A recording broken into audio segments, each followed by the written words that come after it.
So good evening all. எல்லாம் எப்படி இருக்கீங்க? எல்லாம் எப்படிமா இருக்கீங்க?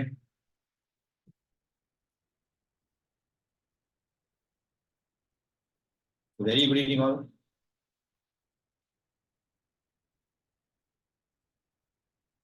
அப்படியா?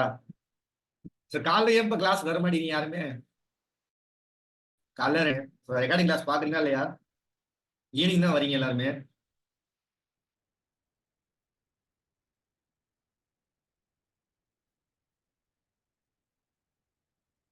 ரெக்கார்டிங் கிளாஸ் பாக்குறீங்களா இல்லையா? ஸோ புரியுதா? லைவ்னா டவுட் கேட்பீங்க, ரெக்கார்ட் கிளாஸ் யார்கிட்ட டவுட் கேட்பீங்க?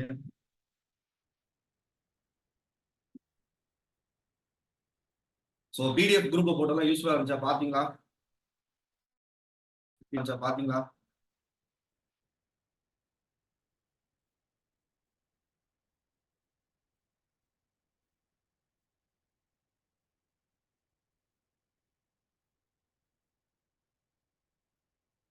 ஒரு 9:30.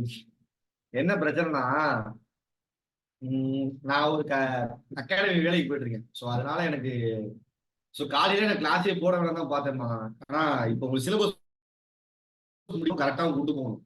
இந்த ஒரு கால் தான் காலைல கிளாஸ் போட்டேன். ஸோ எனக்கு புரியுது. ஏன்னா 9ஆம் தேதி எக்ஸாம்ல, இந்த 9ஆம் தேதி எக்ஸாம் யோசிச்சு பாருங்க. டைம் இல்ல உங்களுக்கு, அடுத்த வாரம் ஃபுல்லா ரிவிஷன் கொடுக்கணும். ஸோ அதுதான் பிளான் பண்ணிட்டு இருக்கேன். கரெக்ட் தானே? ஸோ பயப்படாதீங்க. கடைசியத்துல ரிவிஷன் ஃபுல்லா பக்காவா கொடுத்துடலாம். கடைசியில் ரிவிஷன் ஃபுல்லா வந்து நம்ம பக்காவா கொடுத்துடலாம். யூனிட் 8 பாலிட்டி ஃபுல்லா நான் ரிவிஷன் கொடுக்குறேன். ஒன்றும் பிரச்சனை, பயப்படாதீங்க. சரிங்களா? சாரும் ஃபுல் டெஸ்ட் மார்க் டெஸ்ட் எல்லாம் பிளான் பண்ணிக்க பக்காவும் உங்களை வந்து போஸ்டிங் வாங்க வச்சிருக்கோம். கவலைப்படாதீங்க. ஸோ நம்பிக்கையோட இருங்கம்மா. கான்ஃபிடென்ட் தான் ரொம்ப முக்கியம். இங்க எவ்வளவு மார்க் வேணா வரட்டும், இங்க மார்க் வரும். கவலைப்படாதீங்க. OM தான் ப்ராக்டிஸ் பண்ணுங்க. 200 கொஸ்டின் வந்து அப்படியே ஷேர் பண்ணி பாருங்க. அதை கரெக்டா அந்த ஷேடிங் பண்ணி கூட்டி கழித பொறுமையா நிதானமா நீங்க OM ஹேண்டில் பண்ணாலே போதும். அதாவது பொறுமை ரொம்ப முக்கியம். ஏன்னா 200 கொஸ்டின் இருக்குன்னு வச்சுங்களேன். ஸோ ஒரு அனாலிட்டிக்கலா சொல்றேன். 200 கொஸ்டின் யாருக்குமே தெரியாது. கொஸ்டின் எடுத்தவனுக்கே தெரியாது. ஸோ உங்களுக்கு மூவிஸ் இருக்கார்ல, 100 கொஸ்டின் இருக்குன்னு வச்சுக்கோங்க, தமிழ் கொஸ்டின். அவரால் எவ்வளவு போட முடியும்? அவர் எழுதினாலே 95 எடுக்கலாம். 100 எடுக்கவே முடியாது. ஸோ உங்க தமிழ் ஃபேக்கல்டி, ஏன் நான் ஜிஎஸ் எடுத்தாலுமே யாரா இருந்தாலுமே 100 எடுக்க முடியாது. உமர் சார் எக்ஸாம் எழுதினாலும் சரி, நான் எழுதினாலும் சரி, யாராலுமே 200 எடுக்கவே முடியாது. நம்மளுக்கு தேவை 85% மார்க். 170 மார்க். 170 மார்க் என்ன கரெக்டா பண்ணியாச்சு. ஸோ தமிழ் பக்காவா ரிவிஷன் பண்ணிடுங்க. பக்கா ரிவிஷன் பண்ணிடுங்க. ரிவிஷன் தான் நீங்க படிக்கலாம் காட்டி, ரிவிஷன் தான். ரிவிஷன் போட்டு போட்டு போட்டு டெஸ்ட் அடிச்சு பார்க்கணும். டெஸ்ட் போட்டு போட்டு பார்க்கணும். ரிவிஷன் தான் முக்கியம். அடுத்தது வந்து பார்த்தா மேக்ஸ். 25 மார்க் வாங்கிடணும். ஒண்ணுமே விட்டுறக்கூடாது. 25 மார்க் விட்டணும். ஒண்ணுமே ஒரு கொஸ்டின் விடக்கூடாது. இந்த இதுல வந்து ஒரு 95, இதுல ஒரு 23, 24 எடுத்தீங்கன்னா 119 மார்க் சேஃப். ஒரு மார்க் எடுத்தாலே போதும். 70. இந்த 51 மார்க் நீங்க 6ஆல இருந்து 10வது ஸ்கூல் புக் படிச்சாலே போதும். 60 மார்க் வரும். 6ஆல இருந்து 10வது ஸ்கூல் புக் படிச்சாலே 60 மார்க் வந்துடும். நீங்க பயப்படவே வேணாம். ஸ்கூல் புக் கண்டே வந்து 60 மார்க் குரூப் 4 கொஸ்டின் வரும். எல்லாத்தையும் சேர்த்து சொல்றேன். பயப்படவே வேண்டாம். ஸ்கூல் புக்கு நல்லா தெளிவா படிங்க. 6ஆல இருந்து 10வது புக் சோசியல் சயின்ஸ், 6ஆல இருந்து 10வது புக் சயின்ஸ்ல உள்ள பாக்ஸ் கண்டென்ட். சயின்ஸ் படிக்கணும் கூட பரவாயில்ல, சயின்ஸ் பாக்ஸ் கண்டென்ட் படிங்க. பாக்ஸ் கண்டென்ட், சயின்ஸ் உள்ள பாக்ஸ் கண்டென்ட் படிங்க. சரிங்களா? இது போதும்.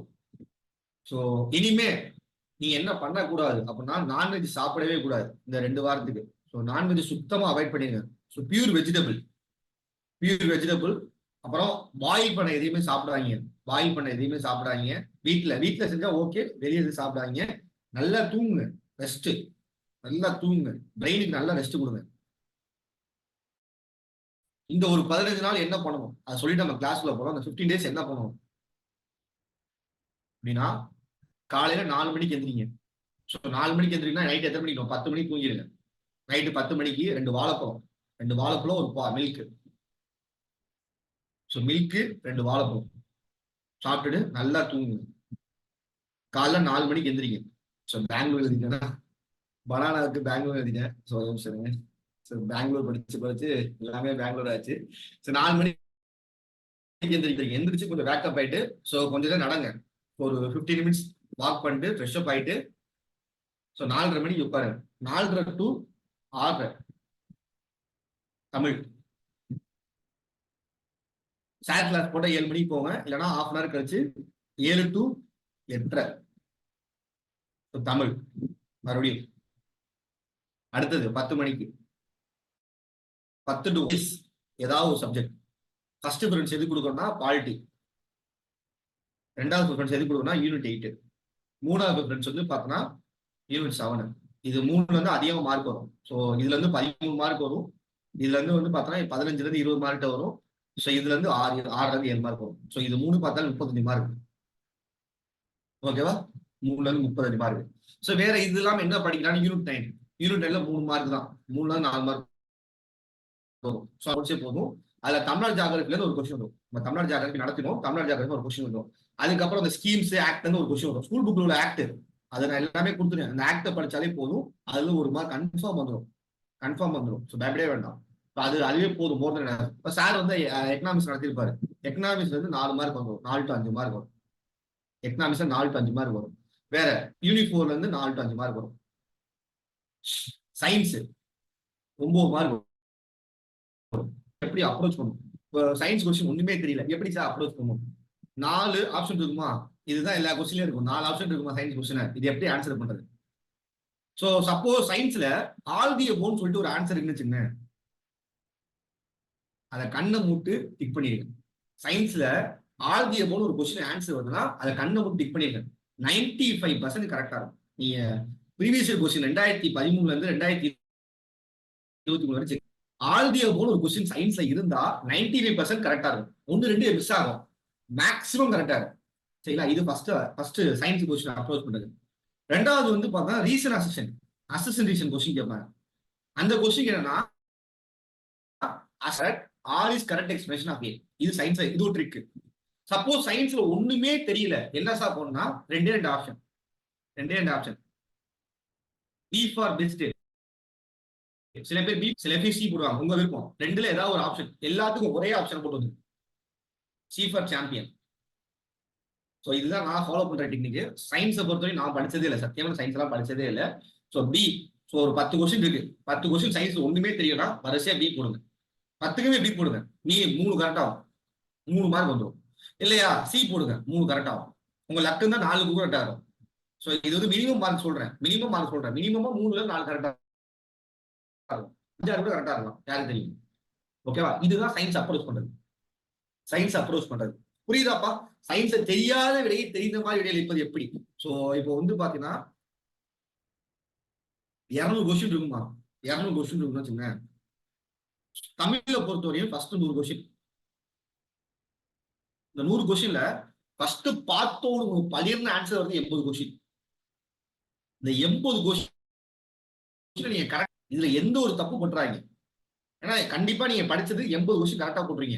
ஸோ 6ல இருந்து 10ஆம் புக்ல இருந்து கண்டிப்பா வந்து பார்த்தா ஓல்டு புக்ல உள்ளது கவர் ஆயிடும். ஸோ 80 கொஸ்டின் போட்டலாம். சரிங்களா? 80 கொஸ்டின் போட்டலாம்.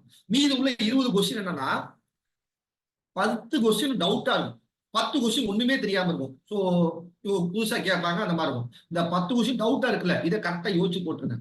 இந்த 10 கொஸ்டின் யோசிச்சு போட்டீங்கன்னா ஓரளவு 4ல இருந்து 5 மார்க் வந்துடும். ஸோ மீதி உள்ள எல்லாத்துக்குமே ஒரே ஆன்சர் கரெக்ட் ஆகும். இப்படி போட்டாலே நம்ம 90+ மார்க் ஈஸியா தமிழ் எடுக்கலாம். ஸோ மேக்ஸை பொறுத்த 25 கொஸ்டின் வரும். இதுல ரீசனிங் வந்து கஷ்டமா தான் வரும். ஸோ போனாடி மேக்ஸை ரொம்ப கஷ்டமா கேட்டாங்க.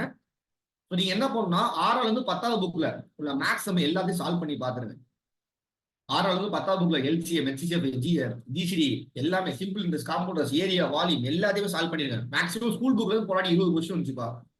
6வது 10ஆவது புக்ல 20 கொஸ்டின் வந்துச்சு. பெரிய விஷயம். நீங்க மத்த சோர்ஸ்லாம் பார்க்க நிப்பாட்டுங்க. ஃபர்ஸ்ட் ஸ்கூல் புக் பாருங்க. 6வது 10ஆவது புக்க தெளிவா படிச்சு முடிச்சுங்க. விறுவிறுன்னு நோட்ஸ் எடுக்க முடியுமோ போட்டு பாருங்க. முடிஞ்சா மனப்பாடம் பண்ணிடுங்க. ஸோ இந்த டைம்ல வந்து சொல்லக்கூடாதான், வேற வழியெல்லாம் மனப்பாடம் பண்ணிடுங்க. இந்த கொஸ்டின் அப்படியே ஸ்டாட்டிக்கோ டேட்டாவோட பார்க்க போறோம். ஒரு நல்ல குரூப் ஒரு 20 கொஸ்டின் வந்துச்சு. நீ எல்லாமே பண்ணது அப்புறம் ஸ்கூல் புக்கை பார்க்காம RS அகர்வால் யூடியூப் காரன் போட்டுருப்பான், அதை உட்காந்து பார்த்துருந்தா வேலைக்கு கேட்காது. ஸ்கூல் புக்கை படிங்க. சரிங்களா? இது பண்ணணும். ஃபர்ஸ்ட் இப்படி பண்ணாலே உங்களுக்கு ஒரு 110ல இருந்து 115 மார்க் செட் ஆயிரும். இதுக்கப்புறம் ஜிஎஸ்ன்னு வந்துட்டீங்கன்னா நம்ம குவாலிட்டி நோட்ஸ் கொடுத்துருக்கோம்ல, அதை மட்டும் நீங்க படிங்க. நான் 6ல இருந்து 10ஆவது புக்ல உள்ள எல்லா பாயிண்டையுமே அதில் சேர்த்துறேன். 6ல இருந்து இன்னும் சொல்ல போனா இன்னும் கூடவே சேர்த்துறேன் அடிஷனல் பாயிண்ட். G1 அளவுக்கு நம்ம நடத்திருக்கோம். G1 அளவுக்கு நடத்திருக்கோம். சரி, 6ல இருந்து 10வது புக்ல உள்ள பாயிண்ட்ஸ் எல்லாமே ஸ்கூல் புக்ல இருக்கு. ஆக்ட் எல்லாமே நான் கொடுத்துருக்கேன். அந்த ஆக்டை திருப்பி திருப்பி பாருங்க. வீடியோ வந்து திருப்பி திருப்பி போட்டு பாருங்க. இல்லைன்னா வந்து பாருங்க, வீடியோ பார்க்க முடியாது, நோட்ஸ் இருக்குல்ல, நோட்ஸ் எடுத்து நோட்ஸ் திருப்பி திருப்பி படிங்க. படிச்சு திருப்பி திருப்பி படிச்சா பரவாயில்ல. திருப்பி திருப்பி படிங்க, ரிப்பீட் டெஸ்ட் கொடுங்க. அந்த மாதிரி திருப்பி திருப்பி திருப்பி போட்டுட்டே இருங்க. அடுத்து யூனிட் 8. யூனிட் 8 நான் முடிச்சோன்னே ரிவிஷன் கிளாஸ் 2 கிளாஸ் நீங்க பிளான் பண்ணிருக்கப்பா. ஃபுல் ரிவிஷனுக்கு ஃபுல் ரிவிஷன் 2 கிளாஸ் பிளான் பண்ணிருக்கேன். பக்காவும் நம்ம கொடுத்துடலாம். So unit 8. ஸோ இது முடிச்சுட்டு நம்ம யூனிட் 9 ரிவிஷன் பண்ணிடலாம். இந்த 3 சப்ஜெக்ட் என்னோட பொறுப்பு. 3 சப்ஜெக்ட் என்னோட பொறுப்பு. உங்களை நான் பக்காவா ரெடி பண்ணி, ஸோ ஓரளவு இப்போ பாலிட்டியில 13 மார்க் கேட்கறானா அவங்க 12 மார்க் எடுக்கும் என் பொறுப்பு. அதே மாதிரி யூனிட் 8ல ஒரு 15 கொஸ்டின் கேட்கறாங்களா, அது வந்து என்னோட பொறுப்பு. ஏன்னா 3 கொஸ்டின் கஷ்டமா தான் வரும். யூனிட் 9ல வந்து பார்த்தா 5 கொஸ்டின் வருதா, 4 கொஸ்டின் என்னோட எடுக்க என்னோட பொறுப்பு. இதை நான் உங்களுக்கு பண்ணி கொடுத்துறேன். ஸோ நான் சொல்றது பண்ணிருங்க. 6வது 10வது புக்ல உள்ள சும்மா ரீட் பண்ணுங்க. நம்ம நோட்ஸ் படிச்சிருப்போம் இல்லையா, படிக்க முடியாது, நோட்ஸியா படிச்சிருக்கேன். நான் ஸ்கூல் புக்ல எல்லாமே யூனிட் 8ல கவர் பண்ணி கொடுத்துறேன். யூனிட் 8ல உள்ள எல்லாமே நம்ம ஸ்கூல் புக் பேஸ் பண்ணி கிளாஸ் எடுத்துட்டு இருக்கோம். எக்ஸ்ட்ரா கண்டென்ட் சேர்த்து தான் கொடுத்துருக்கேன். ஸ்டோரி இதை first fundamental first school book. Group 1 படிச்சாலும் சரி, குரூப் 2 படிச்சாலும் சரி, group first fundamental school book வச்சு அதுக்கப்புறம் எந்த போகும். புரியுதாப்பா? தெளிவா புரியுதா? நீங்க பாஸ் ஆகும், நீங்க நம்பினீங்கன்னா தான் நீங்க பாஸ் ஆக முடியும். நீங்க பாஸ் நீங்க நம்பணும் ஃபர்ஸ்ட். அப்பதான் உங்க சுத்தி இருக்க நம்புவான். நம்ம பாஸ் ஆகாம வேணாமா, அடுத்த எக்ஸாம் படிப்போமா வேணாமா, நம்ம வேற வேற வேலைக்கு போயிடலாம், அந்த மாதிரி திங்கிங்கே வரக்கூடாது. கிணத்துல குதிச்சாச்சு, எந்திரி வரும்போது என்ன பண்ணும், நீச்சல் அடிச்சா வந்து ஆகணும். உள்ள போனீங்கன்னா செத்துருவோம். உள்ள போயிட்டோம்னா செத்துருவோம். நம்ம என்ன பண்ணுவோம், எப்படியா தட்டு தடுமாறி மேல வந்துடும். சரிங்களா? வாழ்க்கை நம்ம கையில இருக்கு. நீங்க நினைச்சா உங்க வாழ்க்கையை மாத்தலாம். அதுக்கான ஒரே வழி கல்வி மட்டும் தான். சப்போஸ் நிறைய பெண்கள் இருப்பீங்க, உங்களுக்கு தான் தெரியும், நீங்க வேலைக்கு போனா தான் இந்த காலத்தை நீங்க சர்வே பண்ண முடியும். ஓப்பனா சொல்றேன், எல்லாமே சிஸ்டர்ஸ் மாதிரி தான், அதான் ஓப்பனா சொல்றேன். ஏன்னா எனக்கும் அக்கா தங்கச்சி இருக்கு. வேலைக்கு போனாதான் அவங்க சர்வே பண்ண முடியும். இந்த காலத்துல ஆனா இருந்தாலும் சரி, பெண்ணா இருந்தாலும் சரி, வேலைக்கு போனா மட்டும் தான் சர்வே பண்ண முடியும். வீட்டுல ஆனா இருந்தாலும் சரி, பொண்ணா இருந்தாலும் சும்மா அவங்க மரியாதை கிடைக்க எதுவுமே கிடைக்காது. தயவு செஞ்சு இந்த வாய்ப்பை பயன்படுத்திங்க. இந்த 15 நாள் யார் வீட்டை திட்டினாலும் திட்டிக்க. இந்த திட்டியா தெரியாத திட்டிக்க, காதையே வாங்காதீங்க. அவங்க மன்னிக்கவே வேணாம், நீ எதுவுமே பண்ண வேணாம். அவளை கண்டுக்காம போயிருங்க. திட்டிகிட்டே இருப்பா, சொர்ணம் போச்சு, அழுத்து போச்சுன்னு சொல்லி அது பாட்டு போயிடுவான். யார் சொல்றீங்க, அம்மா அப்பா அத்தா யாரு சொன்னாலுமே கண்டுக்காதீங்க. யார் என்ன சொன்னா கண்டுக்காதீங்க. ரியாக்டே பண்ணாதீங்க. நம்மளோட கோல் வந்து பாத்தோம்னா ஒரு தெளிவா இருக்கும். ஸோ சின்ன ஸ்டோரியோட முடிச்சிடறேன். யானை யானை கேள்விப்பட்டிருப்பீங்க. யானை கேள்விப்பட்டிருப்பீங்க. எலிஃபண்ட். எலிஃபண்ட் எப்பவுமே சுத்தமா இருக்கும். கேள்விப்பட்டீங்களா? எப்பவுமே தண்ணியில வந்து சுத்தமா இருக்கும். அது உடம்பு ஃபுல்லா சுத்தி இருக்கும். யானை வந்து ஒரு காட்டுக்கு நடந்து போற வழியில ஒரு பன்னி வருது. பன்னி எதுல வந்திருக்கும், சாக்கடையில உருண்டு திரண்டு வந்திருக்கும். கரெக்டா? சாக்கடையில உருண்டு திரண்டு வந்திருக்கும். இப்போ யானையும் இது மோதிச்சு என்ன ஆகும், யாருக்கு சேதம்? யானை வந்து குளிச்சு கிழிச்சு வந்திருக்கு. இது பன்னி வந்து பாத்தீங்கன்னா எதுல போயிருக்கு, நம்ம மூத்திரை எல்லாத்துலயும் புழங்கிட்டே வந்திருக்கு. சரிங்களா? இப்ப யானை என்ன பண்ணணும், நேரா போய் முட்டணுமா இல்ல ஒதுங்கி போகணுமா? ஒதுங்கி போயிடணும். ஏன்னா இதோட மல்லு கட்டினா யானை வந்து காட்டுக்கு போன்ற வழியை மறந்துடும். மறுபடியும் போய் குளிக்கணும். யானை காட்டுக்கு போயிட்டு இருக்கு, பன்னி வந்து எதை குறுக்க வருது. அப்ப என்ன, நின்று ஒதுங்கிட்டு நம்ம காட்டுக்கு வேற வழியில போயிடணும். நம்மளோட கோல் காட்டுக்கு போறதுதான். அதை கூட சண்டை போட்டு மல்லு கட்டுற வேலை இல்லை. நம்மளோட கோல் வந்து குரூப் 1 குரூப் 2 குரூப் 4ல பாஸ் பண்றதுதான். எதோட அவன்கிட்ட நம்ம திறமை நம்ம ப்ரூவ் பண்ணி அவன் நல்லவன் கெட்டவன் பேர் வாங்க தேவையே இல்லை.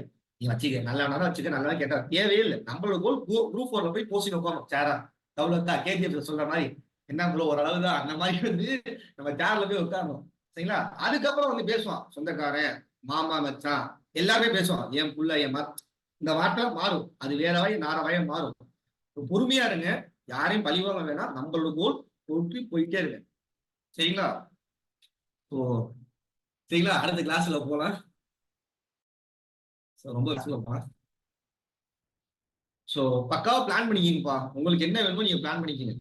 நம்ம அடுத்து வந்து ஈவேரா இதுவரை முடிச்சுதான் நினைக்கிறேன். ஈவேரா வரையும் முடிச்சுதான் நினைக்கிறேன். கரெக்டாப்பா? இந்த இதுவரையும் தான் முடிச்சிடணும். அடுத்தது தேவையில்லப்பா, அழைச்சாரேன். உங்களுக்கு புரிஞ்சா போதும்.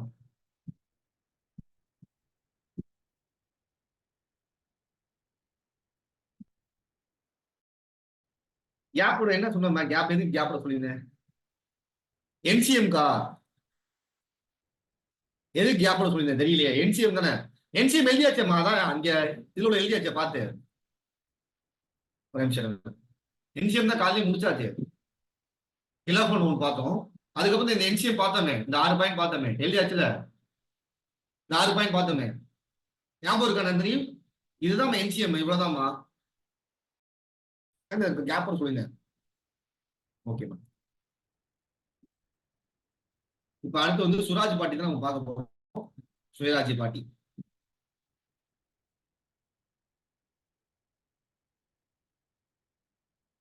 சுயராஜ்ய பாட்டி. சரி, இந்த சுயராஜ்ய கட்சி எதுக்காண்டி ஆரம்பிக்க, என்ன கொள்கை அப்படின்ற ஃபர்ஸ்ட் பார்த்தோம். ஃபர்ஸ்ட் காங்கிரஸ்ல 1922 ஒரு மீட்டிங் நடக்குதுப்பா, கயா மீட்டிங் சொல்லிட்டு. கயா காங்கிரஸ் மீட்டிங் சொல்லுவாங்க. கயா காங்கிரஸ் மீட்டிங். இதோட தலைவர் யாரு அப்படின்னா சிஆர் தாஸ். சிஆர் தாஸ் தான் இதோட ஐஎன்சி பிரசிடென்ட். இவர் பண்ணிடுவாங்கப்பா, இவர் அரெஸ்ட் பண்ணிடுவாங்க. எதனால? அந்த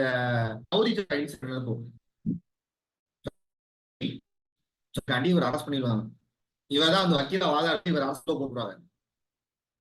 ஓகேவா? அப்போ வேற வழியே இல்லாம தற்காலிக தலைவரா நோட் பண்ணீங்க. ஃபர்ஸ்ட் ஆக்டிங் பிரசிடென்ட், முதல் தற்காலிக ஐஎன்சி சையத் அஜ்மல் கான். சையது அஜ்மல் கான். சையது அஜ்மல் கான். சிஷியன். இவர் தான் ஃபர்ஸ்ட் ஆக்டிங் ஐஎன்சி தற்காலிக தலைவர். தற்காலிக தலைவர்.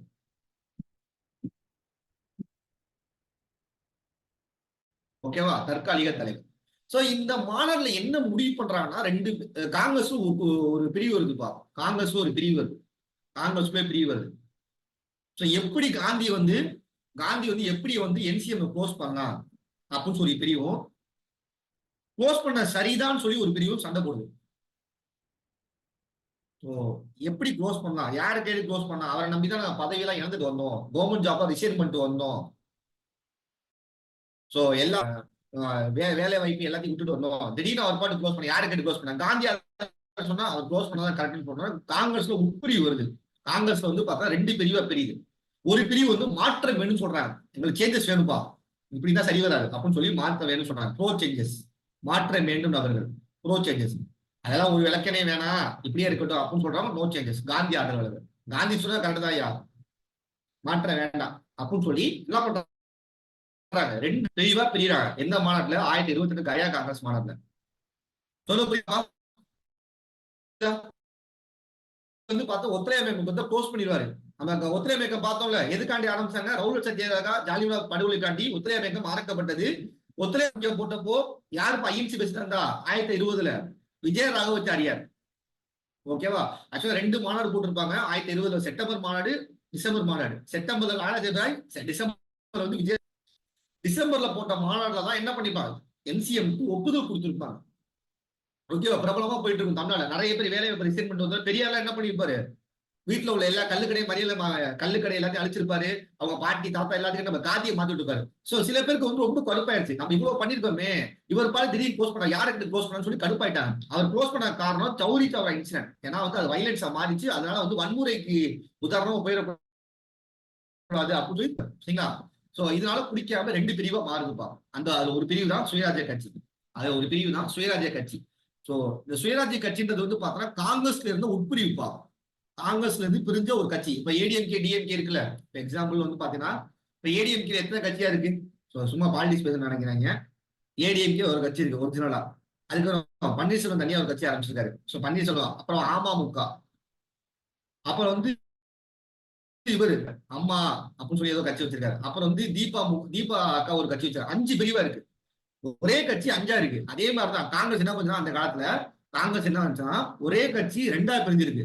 ஒரே கட்சி 2 பிரிஞ்சிருக்கு. ஒன்னு நோ சேஞ்சஸ், ஒன்னு ப்ரோ சேஞ்சஸ். மாற்ற வேண்டும், மாற்றலாம் வேணாம் அப்படின்னு சொல்றாங்க. சோ மாற்ற வேணும்னு சொல்றோம், மாற்ற வேணாம்னு சொல்றாங்க. அவ்வளவுதான். ஓகேவா? கேள்விங்கப்பா. சுயராஜ்ய பார்ட்டி, சுயராஜ்ய பார்ட்டி இதோட தலைவர் யார் அப்படின்னா ஸ்ரீனிவாச ஐயங்கார் சத்தியமூர்த்தி. இந்தியா லெவல்ல மிகப்பெரிய தலைவர். இந்தியா லெவல்ல மிகப்பெரிய தலைவர் யார் அப்படின்னா CR Das and Motilal Nehru. CR Das and Motilal Nehru, இவங்க 2 பேர் தான் வந்து மிகப்பெரிய தலைவர்கள். இவர் கூட இன்னொரு ஆள் சேருவாரு, அவர் தான் விதல்பாய் பட்டேல். விதல்பாய் பட்டேல் சர்தார் வல்லபாய் பட்டேலோட அண்ணன். இவங்க 3 பேரும் இந்தியாவில் பெரிய தலைவர்கள். தமிழ்நாட்டில் வந்து முக்கியமான வந்து பார்த்தோன்னா ஸ்ரீனிவாஸ் எழுதி.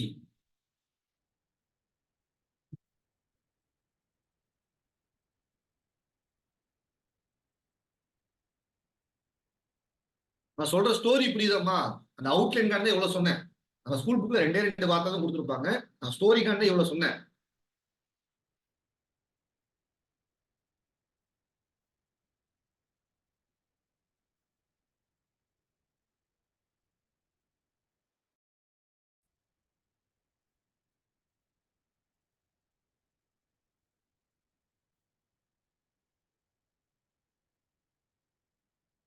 இல்லையாச்சாமா?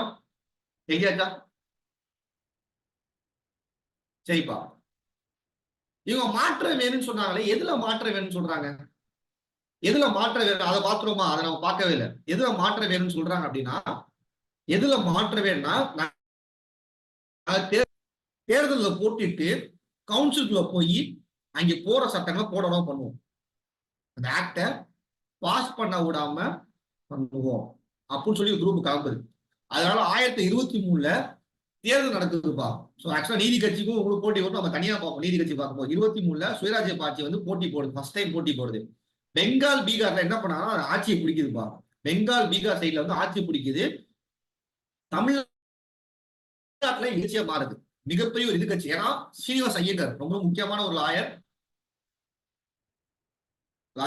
அதுக்கப்புறம் சத்தியமூர்த்தி இவர் வந்து மிகப்பெரிய வந்து ஒரு காங்கிரஸ் தலைவர். தமிழ்நாட்டில் வந்து ரொம்ப முக்கியமான தலைவர் சத்தியமூர்த்தி ஐயா தான் எல்லாருமே தெரியும். இவங்க 2 பேர்னால தமிழ்நாட்டில் வந்து பாதி ஓட்டு வந்து பிரியுது. ஓட்டு பிரியுது. ஓகேவா? ஜஸ்டிஸ் பார்ட்டி மேல கொஞ்சம் நம்பிக்கை குறையுது. இதனால என்ன ஆகுதுன்னா அப்படியே கொஞ்சம் கொஞ்சம் போய் 1026 இங்க தப்பா கொடுத்துருக்காங்க. 1026 வந்து இவங்க ஜெயிக்கல. என்ன நடக்குதுன்னா 1026 என்ன நடக்குதுன்னா ஜஸ்டிஸ் பார்ட்டி சுராஜ் பார்ட்டி கடுமையான போட்டி வருது. இவங்க 46 சீட் ஜெயிச்சிருப்பாங்க. இவர் 40 சீட் ஜெயிச்சிருப்பாரு. ஆனா 2 பேருமே பெரும்பான்மை இல்லை. நான் பெரும்பான்மை வந்து 98 சீட்டுப்பா. 90 சீட் 49 பிளஸ் சீட் ஜெயிக்கணும். அதனால 2 பேரும் பெரும்பான்மை இல்லை. அதனால கவர்னர் என்ன பண்ணுவார்னா இதெல்லாம் நம்ம தனியாக பார்ப்போம். ஜஸ்டிஸ் லார்டு விஸ்கான் கௌசன் என்ன பண்ணுவார்னா இண்டிவிஜுவல் தனியா ஒரு ஆள் போட்டி போட்டிருப்பாரு. சூப்பர் ராயன்னு சொல்லிட்டு அவரை சீஃப் மினிஸ்டர் அப்பாயின் பண்ணுவார். ஏன்னா யாரும் பெரும்பான்மை இல்லாத போது யாரை வேணா அப்பாயின் பண்ணலாம். அந்த ரூல் அப்பயே ஃபாலோ பண்ணிருக்காரு. 1026 தனிநபர் சேர்ந்த சுப்ராயன் என்பவர் வந்து பாத்தீங்கன்னா அவர் வந்து என்ன பண்ணிப்பாரு, அவரு சீஃப் மினிஸ்டர் அப்பாயின் பண்ணிப்பாரு. பின்னாடி சுயராஜ்ய பார்ட்டி ஒரு சப்போர்ட் பண்ணும். 2 கட்சியும் ஆதரவு தெரிவிக்கும். ஓகேவா? எழுதிக்கிங்க.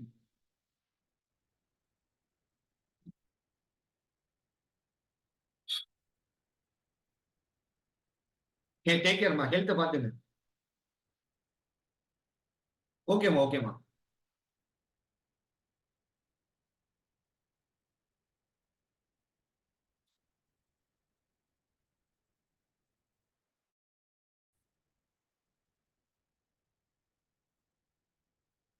சரி. அடுத்தது வந்து மாற்றம் வேண்டாம். தமிழ்நாட்டுல மாற்றமே வேண்டாம்னு சொன்ன தமிழ்நாடு காந்தி ஆதரவாளர் யாருன்னா ராஜாஜி, கஸ்தூரி ரங்கன், எம்.ஏ. அன்சாரி. இவங்க மாற்றம் வேணாம்னு சொல்லி சொன்னாங்க. No changes.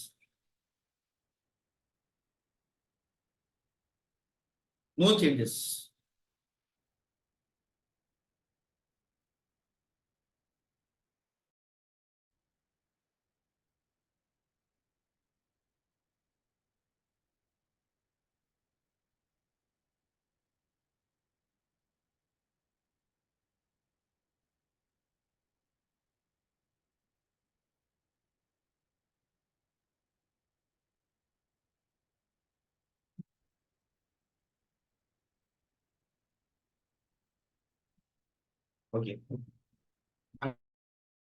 அடுத்தது நீல் சத்யகிரகா. சரி, சுராஜ் பாட்டி எப்படி முடிஞ்சு ஆப்ஜெக்டிவ் எல்லாம் பார்த்து லைட்டா பார்த்தாச்சு. ஜஸ்டிஸ் பாட்டி பார்க்கும்போது நான் டீட்டெயிலா சொல்றேன். ஓகேவா?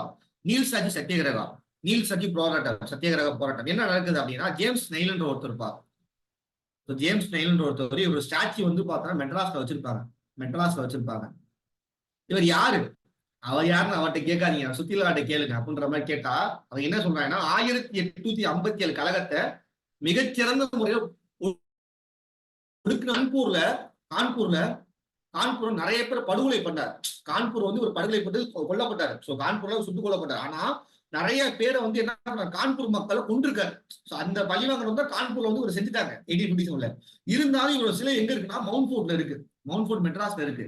இது யாருக்குமே பிடிக்கல. இது யாருக்குமே பிடிக்கல.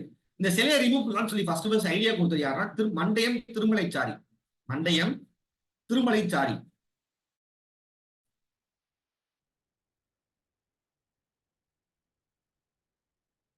மண்டையம் திருமலைச்சாரி என்ன பண்ணாரு, ஃபர்ஸ்ட் ஐடியா கொடுக்குறாரு. ஐடியா கொடுத்து ஸ்டாச்சு ரிமூவ் பண்றாரு. சார் ரிமூவ் பண்ணுடா ஃபர்ஸ்ட் அப்படின்றாரு.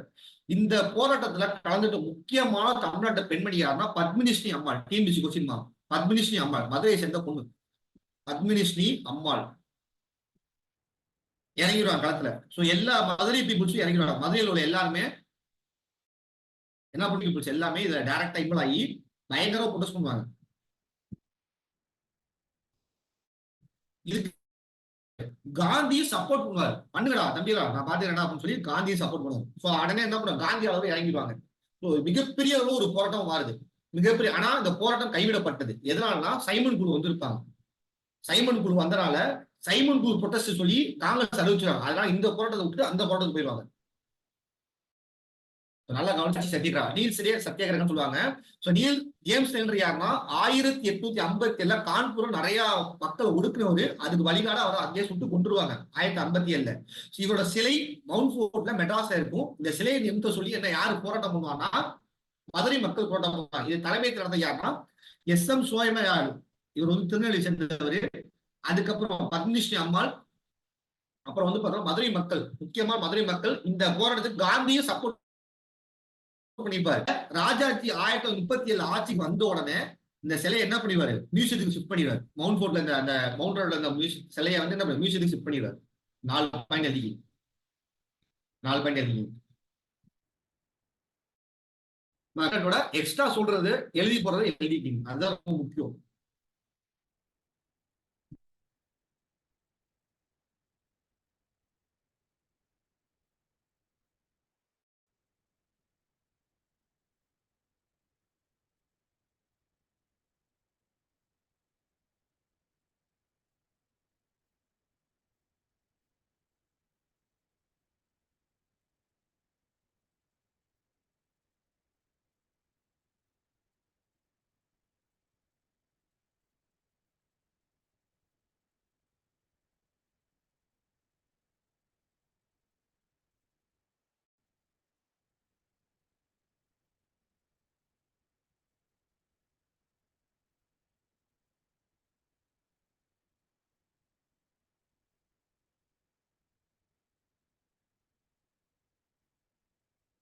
எழுதியாச்சாமா?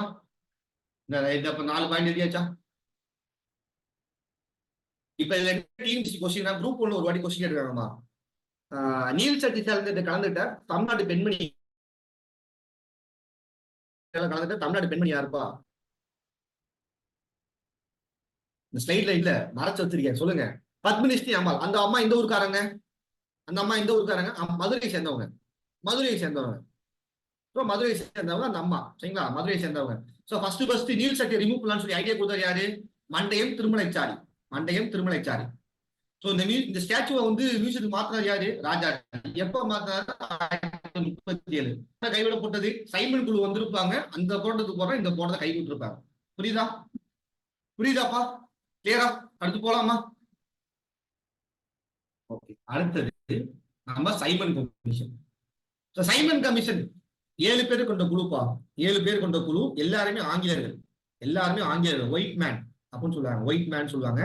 எல்லாருமே ஆங்கிலேயர்கள். இவங்க வந்து என்ன பண்றாங்க, இந்தியாவுக்கு வராங்கப்பா.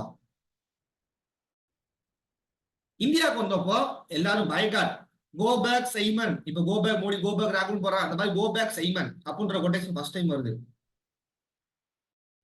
கோ பேக் சைமன். எல்லாருமே பிளாக் பிளாக் எடுத்துட்டு நிக்கிறாங்க. கருப்பு கொடியை காட்டிட்டு நிக்கிறாங்க. சோ சைமன் கமிஷன் வந்தப்போ மெட்ராஸ்ல யார் பிரசிடண்டா? அதுதான் டிஎன்பிசி கொஸ்டின். நம்ம மூர்த்தி ஐயா. அவர் தான் வந்து நிக்கிறார். சோ என்னை மீறி யாராவது போகலாம் நிக்கிறார். என்ன சொல்ல, 1927 ஒரு மாநாடு நடந்திருக்கும்பா மெட்ராஸ்ல. மாநாடோட தலைவர் யாரா? Doctor Ansari.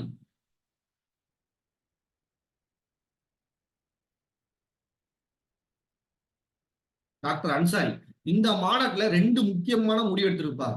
Goals of Congress. அந்த கோல்ஸ் ஆஃப் காங்கிரஸ், அந்த காங்கிரஸோட குறிக்கோள் என்ன? பூர்ண அப்படின்ற விஷயத்த கோலா எடுத்திருப்பாங்க. ஆனா டிக்ளேர் பண்ணது எப்போ? 1929. ஓகேவா? டிக்ளேர் பண்ண டிமாண்ட் பண்ணது. 2வது விஷயம், சைமன் கமிஷனை பயகாட் பண்ணணும், சைமன் கமிஷனை புறக்கணிக்கணும். 2 விஷயம் முடிவு எடுத்திருப்பாங்க. சைமன் கமிஷனை புறக்கணிக்கணும். 2 விஷயம் வந்து என்ன பண்ணுவோம், இந்த 1927 மாநாடுல முடிவு பண்ணிப்பாங்க. தலைவர் வந்து டாக்டர் அன்சாரி. ஓகேவா? டாக்டர் அன்சாரி இவங்க இந்த 2 போல முடிவு எடுத்திருப்பாங்க. இதோட விளைவா சைமன் கமிஷன். மெட்ராஸ்க்கு எப்ப சைமன் கமிஷன் வந்தாங்கன்னா 18 பிப்ரவரி 1929.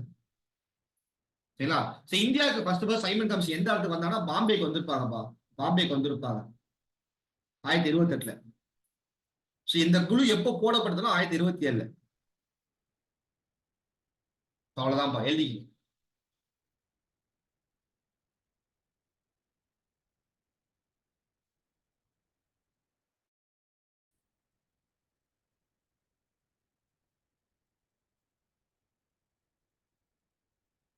இது எழுதிட்டீங்கன்னா சொல்லுங்க, அந்த எழுதி போட்ட ஸ்லைடு வைக்கிறேன். எழுதிட்டீங்கன்னா சொல்லுங்க, எழுதி போட்ட ஸ்லைடு வைக்கிறேன்.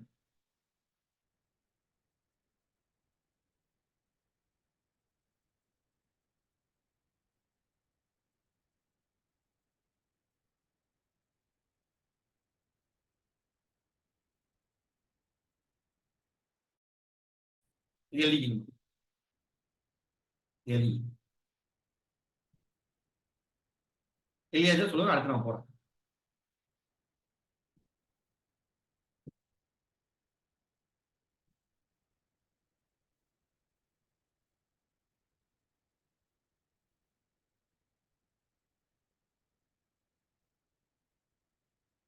ஓகே, அடுத்து போலாமா? எல்லாருமே கிளியர் தானே? Okay, done. அடுத்தது சிவில் டிஸ்ட்ரிபியூட் மூவ்மெண்ட், சிடிஎம் சொல்லுவாங்க. சிவில் டிஸ்ட்ரிபியூட் சட்ட மறுப்பு இயக்கம். சரிப்பா, இதுக்கு முன்னாடி ஒரு சின்ன தகவல். சைமன் கமிஷன் அப்போ ஒரு மிகப்பெரிய தலைவர் இறந்து போயிருப்பார். யாருப்பா? மிகப்பெரிய தலைவர் இறந்து போயிருப்பாரு. ஒரு இந்தியாவில் மிகப்பெரிய தலைவர், பஞ்சாப் சேர்ந்தவர். யாருப்பா? லால் லஜபதி ராய். இவர் சைமன் கமிஷன் ப்ரொடெஸ்ட் அப்போ பஞ்சாப் தலைமை நடந்திருப்பாரு. எந்த அமைப்பு சார்பா? HSRA, Hindustan social republic army. இந்த தலைமையில வந்து பார்த்தா கொடியேற்றி நிற்பாரு. இவரை கொன்றுவாங்க, அதாவது தடியெடுத்துறது கொன்றுவாங்க. ஸ்காட்ன்றவர் வந்து பார்த்தா தடியெடுத்துறதை கொன்றுவாரு. சரிங்களா? ஸ்காட்ன்றவர். இதுக்கு மலிவாக என்ன பண்ணிடுவார்? பகத்சிங் வந்து கொள்வாரா? பகத்சிங் வந்து என்ன பண்ணுவாரு? பகத்சிங் அவரை கொள்வார். இந்த இது வந்து சைமன் கமிஷன் ப்ரொடெஸ்ட் அப்போ யார் வந்து இறந்து போனானா லாலா லஜபதி ராய். இது வந்து கேட்டிருக்காங்க, சும்மா தெரிஞ்ச சொன்னேன். ஆனா மெட்ராஸுக்கு சம்பந்தம் இல்லை, யூனிட் 8க்கும் அதுக்கு சம்பந்தம் இல்லை, யூனிட் 7க்கும் அதுக்கு சம்பந்தம் இருக்கு. ஓகேவா?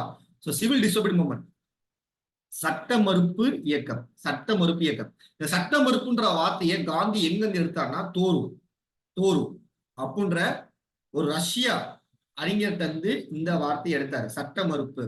சோ பிரிட்டிஷ் போட்ட சட்டத்தை மறுக்கணும். இந்தியாவில முதல் சட்ட மறுப்பு இயக்கம் என்னப்பா? இது எழுதி டிபிசி கொஸ்டின் எப்போதும் கேட்பாங்க. Unit 7 content. First CTM movement, முதல் சட்ட மறுப்பு இயக்கம் இந்தியாவில எப்பப்பா போட்டாங்க?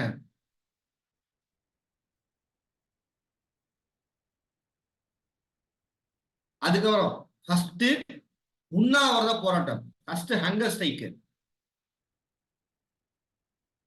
ஃபர்ஸ்ட் ஒத்துழையாமை இயக்கம். இது 3 சொல்லுங்க. 3மே காந்தி தான் பண்ணிருப்பாரு. ஃபர்ஸ்ட் சட்ட மறுப்பு இயக்கம் வந்து பார்த்தோம்னா சாம்பிரான் சத்தியாகிரகாப்பா. சாம்பிரான் சத்தியாகிரகா. பிரிட்டிஷ் ஒரு சட்டம் போட்டிருப்பாங்க, அதை மீறி போட்டிருப்பாரு. சாம்பிரான் அஜிடேஷன் சொல்லா, சாம்பிரான் சத்தியாகிரகம் எடுத்து போட்டிருப்பாரு. இதற்கு விளைவா சாம்பிரான் அஜிடேஷன் ஆக்ட்னு சொல்லிட்டு மே மாசம் 1918 லான்ச் பண்ணியிருப்பாங்க. சோ சாம்பிரான் என்ற பீகார் இடத்துல வந்து என்ன பண்ண போறாரு? அவுரா செடியா வைக்கக்கூடாது, அவுரி செடியை வைக்கக்கூடாது. சரி, அந்த செடியை வைக்க கூடாது, விவசாயிகள் 3/20 வைக்க கூடாதுன்னு சொல்லி போராட்டம் பண்ணியிருப்பாங்க.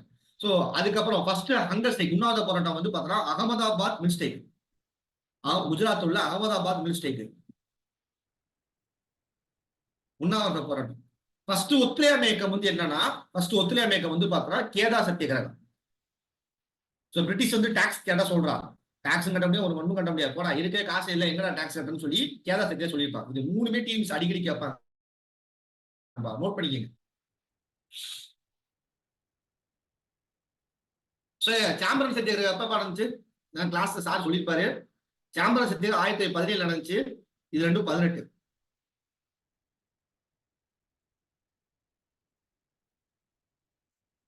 ஸ்பீடா ஸ்பீடா எழுதுங்கப்பா.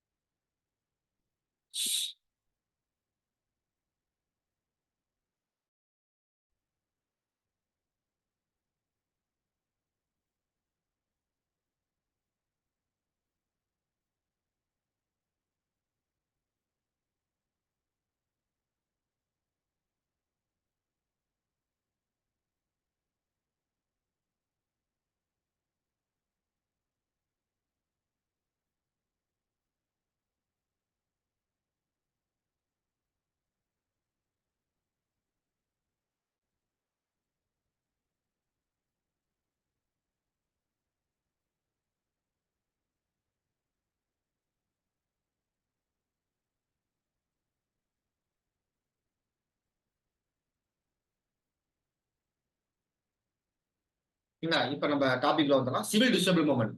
ஸோ இந்தியா ஃபுல்லா ஃபேமஸ் ஆகுதுப்பா. இதுல காந்தி வந்து இன்டர்நேஷனல் ஐக்கன் ஆறாரு, சர்வதேச அளவுல காந்தி ஃபேமஸ் ஆறாரு. இந்த சிவில் டிஸ்டர்பிள் மூவ்மெண்ட் நடத்தலாம்னு சொல்லி ஒப்புதல் கொடுத்த மாநாடு வந்து 1929 லாகூர் மாநாடு. லாகூர் மாநாடு ஜவஹர்லால் நேரு ஒப்புதல் கொடுத்திருப்பாரு. அதன் பேர்ல காந்தி ஆரம்பிப்பாரு. ஸோ மெட்ராஸ்ல என்ன நடக்குது அதான் முக்கியம். மெட்ராஸ்ல வந்து பாத்தீங்கன்னா டிக்கெட்டட் ஷாப் அண்ட் ஃபாரினர்ஸ், அதாவது கடைகள் முன்னாடி போராட்டம் பண்றாங்க. எந்த கடைகள் முன்னாடி? ஆங்கில கடைகள் முன்னாடி வந்து ஆங்கில கடைகள் முன்னாடி போராட்டம் பண்றாங்க. அதுக்கப்புறம் ஃபாரின் குட்ஸை புறக்கணிக்கிறாங்க. இப்போ ஃபாரின் குட்ஸை புறக்கணிக்கிறாங்க. அதுக்கப்புறம் வந்து பார்த்தா மதுக்கடை, அது எல்லாத்தையும் அடிச்சு ஒடுக்குறாங்க. அதுக்கப்புறம் வந்து கல்லுக்கடை இருந்தாலும் அந்த கல்லுக்கடையை என்ன பண்றாங்க? அடிச்சு ஒடுக்குறாங்க. ஸோ எல்லாத்தையுமே அடிச்சு காலி பண்றாங்க. ஸோ இந்த மெட்ராஸ் இதுக்கு தலைமை தாங்க யாரு? சத்தியமூர்த்தி தான். மெட்ராஸ்னாலே சத்தியமூர்த்தி தான், சத்தியமூர்த்தி ஐயா. அவர் தலைமையில அந்த மாநாடு நடந்திருக்கும். ஸோ இதை ஃபர்ஸ்ட் எழுதிக்கிங்க.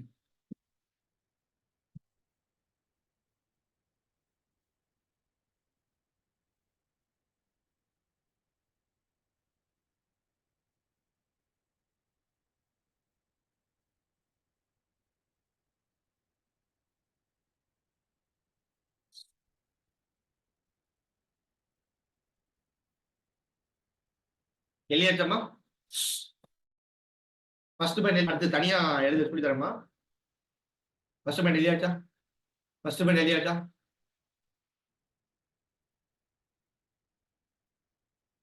ஃபர்ஸ்ட் பாயிண்ட் எழுதியாச்சா? சரி, செகண்ட் பாயிண்ட்.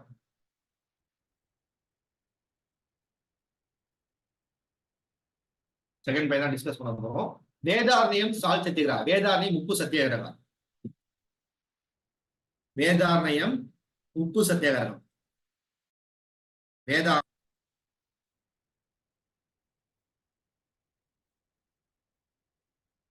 சோ வேதாரண்யம் சால் சத்தியாகிரகம் நல்லா பாருங்க, மேப் வரையறேன்.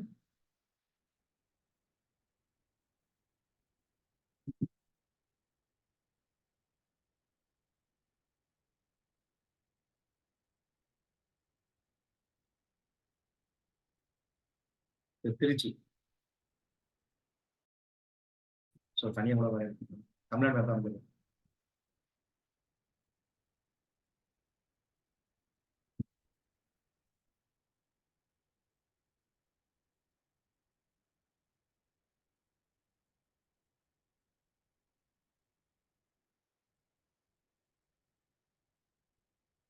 திருச்சி, தஞ்சாவூர். திருச்சியில தஞ்சாவூர் கிளம்பும். சோ தஞ்சாவூர்ல என்னன்னா அகஸ்திய பள்ளின்னு ஒரு வில்லேஜ் இருக்கு.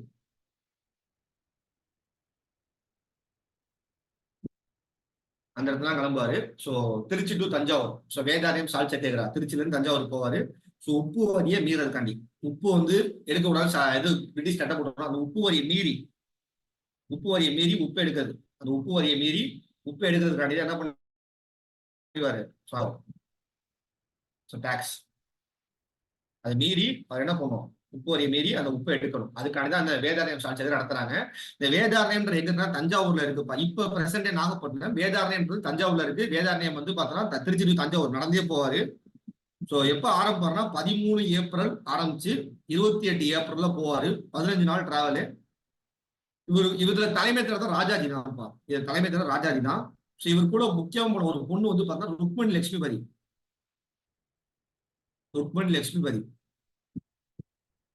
இந்த அம்மா தான் என்ன பண்ணிருக்கோம், உப்பு சட்டத்தை மீறிய முதல் பெண்மணி.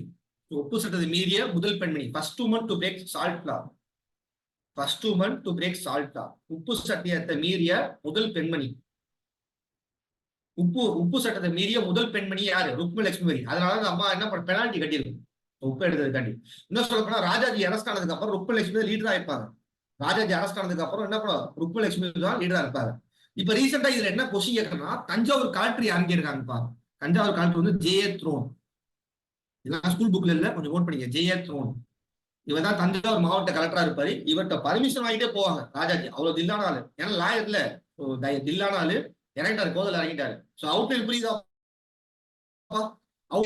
எங்க நீங்க போறான்றது. இப்ப ராஜாஜியா வேதாரண்யம் உப்பு சத்தியாகிரகம். சரி, திருச்சிராப்பள்ளியில இருந்து ஆரம்பிக்கிறாங்க. சோ திருச்சிராப்பள்ளியில இருந்து 11ஆம் தேதி ஆரம்பிக்கிறாங்க. 22ஆம் தேதி போறாங்க. இதுல யார் யாரெல்லாம் போனா, டி.எஸ். ராஜன், ருக்மணி லட்சுமிபதி, சர்தார் வேதாரண்யம், சுவாமிநாதன், அப்புறம் கே. சந்தானம், இவங்க எல்லாம் போறாங்க. இதுல யார் உப்பு சட்டத்தை மீறிய முதல் பெண்மணி, ருக்மணி லட்சுமிபதி. சோ அதனால பெனால்டி கட்டியிருப்பாங்க.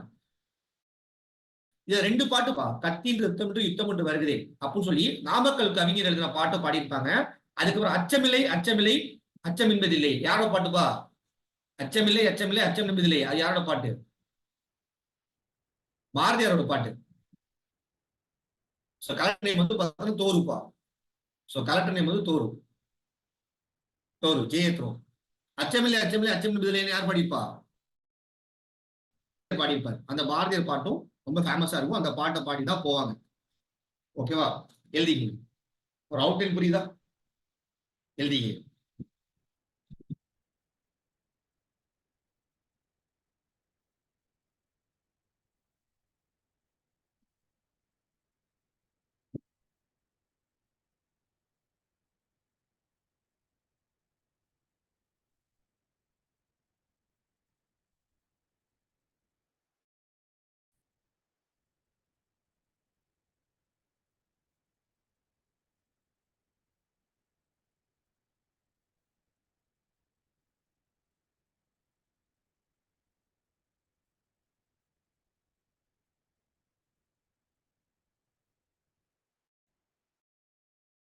எளிய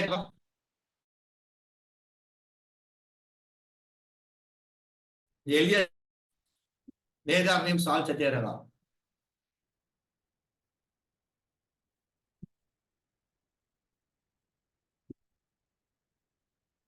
இதை எழுதுமா, டைம் ஆச்சு, நம்ம நிறைய பார்க்க வேண்டியது.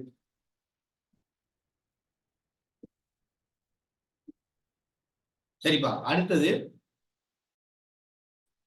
வேதாரண்யம் சத்தியாகிரகம். அப்புறம் வேற என்ன நடந்துச்சு, அஜிடேஷன் என்ன நடந்துச்சுன்னா, சத்தியாகிரகி under leadership of T. Prakasam. இன்னொரு சத்தியாகிரகம் மெட்ராஸ் சால்ட் சத்தியாகிரகம். அடுத்து எழுதிங்க, மெட்ராஸ் உப்பு சத்தியாகிரகம். இது திருநெல்வேலியில திருவல்லிக்கேணி. திருநெல்வேலி கிடையாது, தப்பா இருக்கு. திருவல்லிக்கேணி, ட்ரிப்ளிகேன் சொல்லுவாங்கல்ல, ட்ரிப்ளிகேன். மெட்ராஸ் நடந்தது, மெட்ராஸ் சால்ட் சத்தியாகிரகம். இது யார் தலைமை, டி. பிரகாசன், ஆந்திரக்காரு. டி. பிரகாசன் 2 பேர் தலைமையில வந்து பார்த்தோம்னா இந்த சத்தியாகிரக போராட்டம் நடக்குது. இந்த போராட்டமும் வெற்றி அடையுது. 26ஆம் தேதி இந்த போராட்டம் நடக்குது. 27 ஏப்ரல் 1930 போராட்டம் நடக்குது. கிட்டத்தட்ட 3 மணி நேரம் போலீஸ் தடியை நடக்குதுப்பா. 3 hours வந்து போலீஸ் கண்டினியூஸா தடியை நடத்துறாங்க. இதுல கலந்துட்ட பெண்மணி, ரொம்ப ரொம்ப முக்கியமான பெண்மணி, துர்காபாய் தேஷ்முக். இதுல கலந்துட்ட பெண்மணி துர்காபாய் தேஷ்முக். போலீஸ் போட்டு அந்த அடி அடிப்பாங்க அந்த அம்மாவை. போலீஸ் போட்டு அந்த அம்மா போட்டு அந்த அடி அடிப்பாங்க. ரத்தம் சொட்ட அப்படியே வந்து உட்கார்ந்து இருப்பாங்க. அதனால இந்த அம்மாவை 3rd டிக்டேட்டர்னு சொல்லி ஹிந்து நியூஸ் பேப்பர்ல போடுவாங்க. தேர்ட் டிக்டேட்டர் அப்படின்னு சொல்லி ஹிந்து நியூஸ் பேப்பர்ல புகழ்ந்து பேசுவாங்க. எழுதிக்க.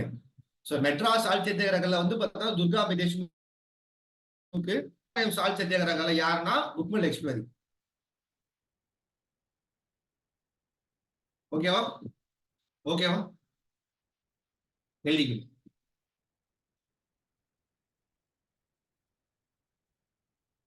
எழுதிக்க.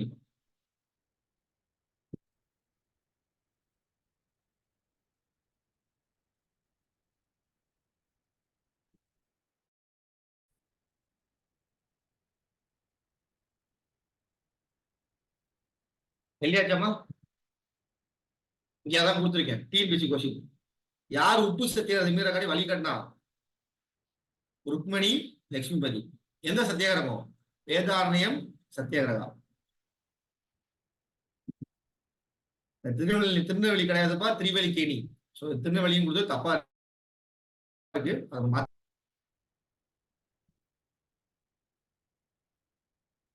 அடுத்தது அடுத்தது வந்து பார்த்தோம்னா பாஷ்யம் சொல்லிட்டு ஒருத்தர் இருப்பார். சோ இவரை பொறுத்தவரை என்ன முக்கியமான தகவல்னா, பாஷ்யம் என்கிற ஆரியா ஜார்ஜ் கோட்டையில தேசிய கொடி ஏற்றிருப்பாருப்பா. நம்ம நேஷனல் பிளாக பாய்ஸ் பண்ணுவாருப்பா. இதுதான் டிஎன்பிஎஸ்சி கொஸ்டின். சோ பாஷ்யம் என்கிறவர் வந்து பார்த்தா ஆரியன்னு சொல்லுவாங்க பாப்புலரா. அவர் என்ன பண்ண 26 ஏப்பா அந்த டேட்டு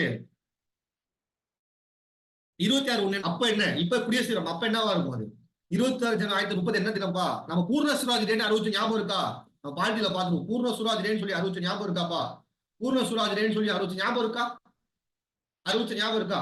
அந்த டே அன்னைக்கு என்ன பண்றாங்கன்னா, பாஷ்யம் என்கிற ஆரியா அந்த சென்ட் ஜார்ஜ் கோட்டை என்ன பண்றாரு? நேஷனல் பிளாக ஏத்துறாரு. அரஸ்ட் பண்ணிருப்பாங்க. அரஸ்ட் பண்ணிருப்பாங்க. எழுதிக்கங்க. அரஸ்ட் பண்ணிருப்பாங்க.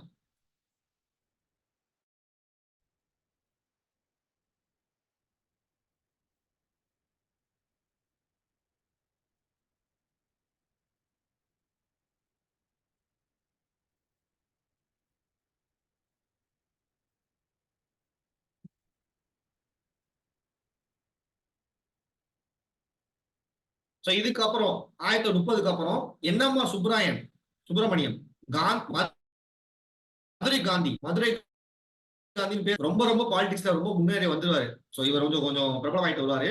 அதுக்கப்புறம் சத்தியமூர்த்தி ஓய்வு எடுத்தாங்கன்னா சத்தியமூர்த்தி சீடர் காமராஜர் வந்து கொஞ்சம் வளர்ந்து வருவார். இனிமேதான் ஒத்துழையாமைக்கு அப்புறம் தான் காமராஜர் என்னவா சுப்பராயன்னா கொஞ்சம் வளர ஆரம்பிப்பாங்க. எழுதிங்க. ஓகேவா? இவ்வளவுதான்ப்பா பாயிண்ட். 1932 வரை எழுது.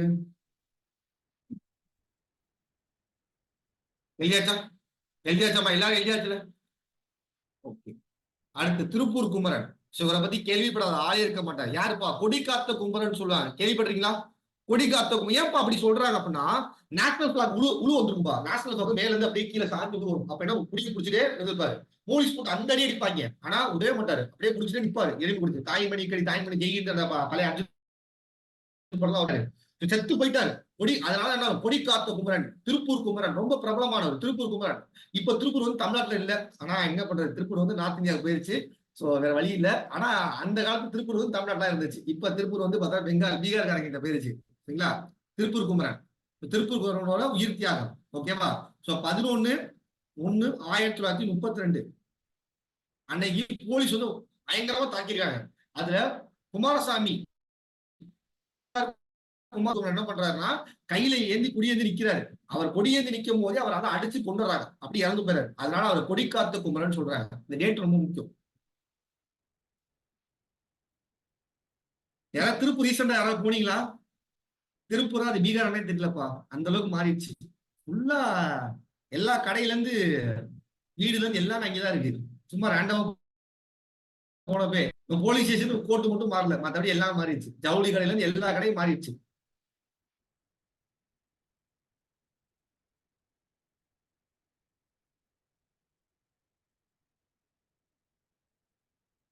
எழுதிக்கப்பா.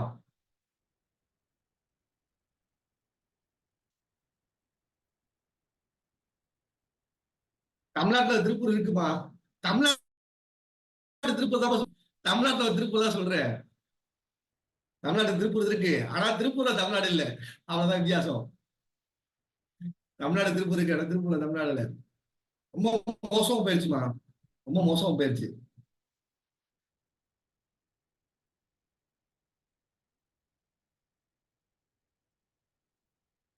எழுதிக்கிங்க.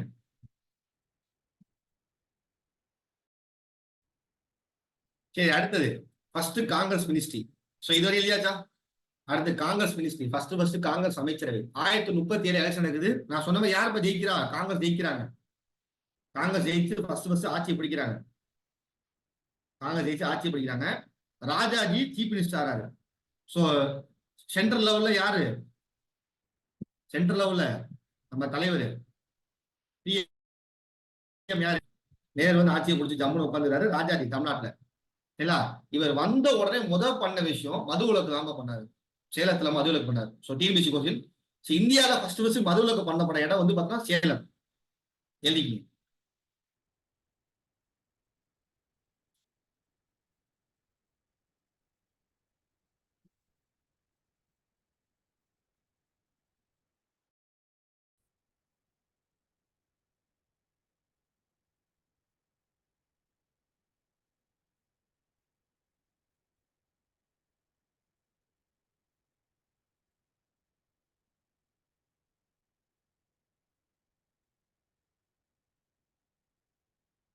இல்லையாச்சா? அதுக்கப்புறம் சேவை வரி ஃபர்ஸ்ட் கொண்டு இருப்பாருப்பா. Sales tax. Sales tax first introduce பண்ணிருப்பாரு. இந்த வருஷம் தான். விற்பனை வரி. விற்பனை வரி அறிமுகப்படுத்திருப்பாரு. ஏசியா இன்ட்ரடியூஸ் பண்ணிருப்பாருப்பா. ஏசியாலே ஃபர்ஸ்ட் சேல்ஸ் டாக்ஸ் இன்ட்ரடியூஸ் பண்ண முதல் ஆள் வந்து பார்த்தோன்னா நம்ம இவர் தான், ராஜாஜி தான். புத்திசாலி தான். என்ன பண்றது, கொஞ்சம் கோளாறு. ஓகேவா? அடுத்து பார்க்கலாம். அடுத்து பார்க்கலாம் என்னென்னலாம் பண்ணாரு அப்படின்னா, விவசாயிகளுக்கு கடன் தள்ளுபடி பண்ணாருப்பா. ஜமீன்தார் பகுதியில் குடியிருந்த ஆணையருக்கு போட்டுட்டு இப்படி பண்ணாரு. ஸோ அக்ரிகல்ச்சர் லோன் வாங்கினவங்க எல்லாத்துக்குமே வந்து பார்த்தா என்ன பண்ணி கடன் தள்ளுபடி பண்ணாரு. அந்த காலத்தையே பண்ணிருக்காங்க 1938. இதுக்கு ஒரு கமிட்டி போட்டாங்க, டி பிரகாசம் தமிழ்ல. ஜமீன்தார் ஏரியால எப்படி எல்லாம் இருக்கு, நிலம் எப்படி இருக்கு, அதை விசாரிச்சு சொல்லுங்கன்னு சொல்லி கமிட்டி போட்டாங்க. அதுக்கப்புறம் ஓப்பன் டெம்பிள் ஃபார் அன்டச்சபிள், ரொம்ப ரொம்ப முக்கியமான விஷயம். கோயிலுடைய எல்லாருக்கும் அனுமதி கொடுத்தாரு. யாருன்னா கோயில போலாம் அலோவ் பண்ணிட்டாரு. ஆனா மதுரை ஒரு பிரச்சனை வருது. மதுரை மீனாட்சி அம்மன் கோயில் டெம்பிள் கேள்விப்பட்டீங்களா? மதுரை மீனாட்சி அம்மன் கோயில் டெம்பிள் ரொம்ப ஃபேமஸான டெம்பிள். சரிங்களா? அந்த டெம்பிள்ல ஜூலை 9ஆம் தேதி 1939 ஒரு பிரச்சனை நடக்குதுப்பா. சோ இதுல என்ன பிரச்சனைனா, தாழ்த்தப்பட்டவர்கள் அந்த கோயில போக கூடாது, அந்த கோயில தன்மை கட்டுன்னு சொல்லி ப்ரொடெஸ்ட் பண்றாங்க. இதுக்கு இந்த ப்ரொடெஸ்ட் போயிடுவான். இந்த ப்ரொடெஸ்ட் நடக்குது. ஏன் அவங்க உள்ள மாநிலம் ப்ரொடெஸ்ட் நடக்குது? டெம்பிள் என்ட்ரி மூவ்மெண்ட் சொல்லி நடக்குது. இந்த இதுக்கு வந்து முத்ரா முத்ரா ஏன் பூசணம் பண்றீங்க, அவங்க மனுஷன் தானே அப்படின்னு சொல்லிட்டு என்ன பண்றாரு, அவரு பயங்கரமா சப்போர்ட் பண்றாரு. சோ இதெல்லாம் பண்ணாதீங்க, எல்லாருமே சமம் தான். ஏன்னா இவர் யாரை ஃபாலோ பண்ணாருன்னா சுபாஷ் சந்திர போஸை ஃபாலோ பண்ணாரு. சுபாஷ் சந்திர போஸ் இவர் என்ன ஐடியாலஜினா சோசியலிஸ்ட் ஐடியாலஜி, சமுதாயம் சார்ந்த சமூகம். அனைவரும் சமுதாயத்தை சமூகம் அப்படின்னு சொல்ற ஐடியாலஜியை ஃபாலோ பண்றதுனால இவர் என்ன சொல்லிப்பாருன்னா, எல்லாரும் கோயில் உணவு, கடவுள் எல்லாரும் சமமானவர் அப்படின்னு சொல்லியிருப்பாரு. சோ இதுல முத்துராமலிங்க பயங்கர சப்போர்ட் பண்ணிருப்பாரு. அதுக்கப்புறம் இந்த தலைமை நடத்த யாரு அப்படின்னா வைத்தியநாதர். வைத்தியநாதர் அப்புறம் செக்ரட்டரி வந்து எல் எம் கோபாலசாமி. சோ இவங்க 2 பேரும் தலைமை நடத்துவாங்க. சோ ராஜாஜியோட முயற்சியால், முத்துராமலிங்க முயற்சியால் என்ன நடக்கும்னா இந்த கோயில் ஓபன் பண்ணுவோம். இதே காலகட்டத்தில் 1939 தான் வந்து நேதாஜி சுபாஷ் சந்திர போஸ் எலெக்ஷன் நடந்திருக்கும், ஜெயிச்சிருப்பாரு. சோ அதுக்கு முக்கியமான காரணமும் முத்துராமலிங்க தேவர் தான். ஏன்னா முத்துராமலிங்க தமிழ்நாடு ரொம்ப ரொம்ப பிரபலமான இருப்பா. படுத்துக்கிட்டே வந்து ஜெயிச்சவர். சோ திண்ணையில படுத்துட்டே வந்து ஜெயிச்சவர். மாஸ்க் பண்ணிட்டாரு. சோ இன்னும் சொல்ல போனா அவர் மாதிரி ஒரு தலைவர்லாம் இன்னும் வரதா. அவரு முத்துராமலிங்க தேவர், அம்பேத்கர், அந்த மாதிரி தலைவர் வந்து வர்றது ரொம்ப கஷ்டம் இனிமேல். ஓகேவா? எழுதிக்கிங்க. கல்யாணமே பண்ணாம நாட்டுக்கு உயிர் கொடுத்தவருப்பா என் தலைவர் முத்துராமலிங்க தேவர். எனக்கு ரொம்ப பிடிக்கும் அவர், ரொம்ப பிடிச்ச தலைவர்.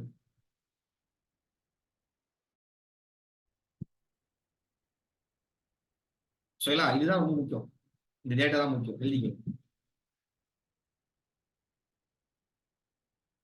எழுதியாச்சா?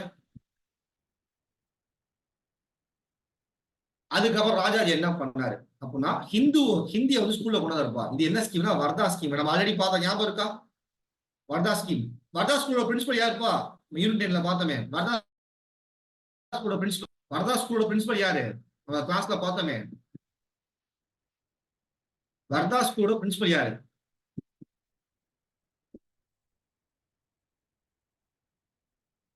ஜாகிர் ஹுசேன் ஞாபகம் இருக்கா? ஜாகிர் ஹுசேன் கிளாஸ் சொன்ன ஞாபகம் இருக்காலமா? ஞாபகம் இருக்கா? எஜுகேஷன் ஒரு டாபிக் நடத்தினல, எஜுகேஷன் ஒரு டாபிக் நடத்தினல, அதுல பாருங்க இருக்கு சொல்லலையா? அதெல்லாம் இதெல்லாம் சொல்லலையாமா? ஜாகிர் ஹுசேன் ஒரு டாபிக் நடத்தின வரதா ஸ்கீம் நடத்துறியா? உங்க சொல்லலையா? எழுதிங்களா இல்லையா? யூனிட் 9 நோட்ஸ் செக் பண்ணுங்க. எஜுகேஷன்ல எஜுகேஷன் நான் சொன்ன மாதிரி தான் ஞாபகம் இருக்கு. எழுதிக்க தெரியல, எழுதிக்கிங்க. வரதா ஸ்கீம், வரதா ஸ்கீம்ல வந்து பார்த்தா இது வரதா ஸ்கீம் என்னன்னா தாய்மொழி கல்விப்பா. தாய்மொழி கல்வி, தாய்மொழியில கல்வி கற்கணும் அப்படின்னு சொல்லியிருப்பாரு. காந்தி சொன்னா ஹிந்தியை வந்து கம்பல்சரி ஆக்கியிருப்பாரு. 2வது 8வது ஹிந்தி கம்பல்சரி. 8வதுக்கு அப்புறம் நீ என்ன வேணா படிச்சுக்க அப்படின்னு சொல்லி கொண்டு வந்திருப்பாரு ஹிந்திய. இது மிகப்பெரிய ஒரு பிரச்சனையா வரும்பா. முதல் இந்திய எதிர்ப்பு மாநாட்டம் நடக்கும். எழுதிங்க ஃபர்ஸ்ட், எழுதிங்க ஃபர்ஸ்ட்.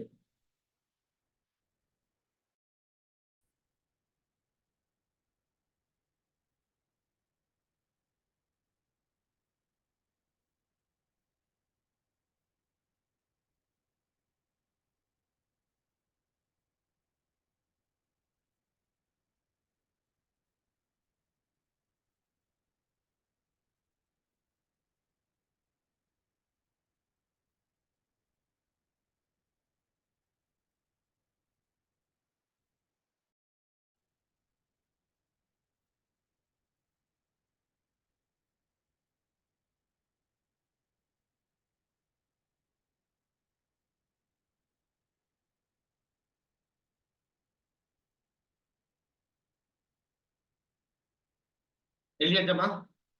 அடுத்தது ஹிந்தி எதிர்ப்பு போராட்டம் எடுத்தீங்கப்பா. ஹிந்தி எதிர்ப்பு போராட்டம், ஆன்டி ஹிந்தி அஜிடேஷன்.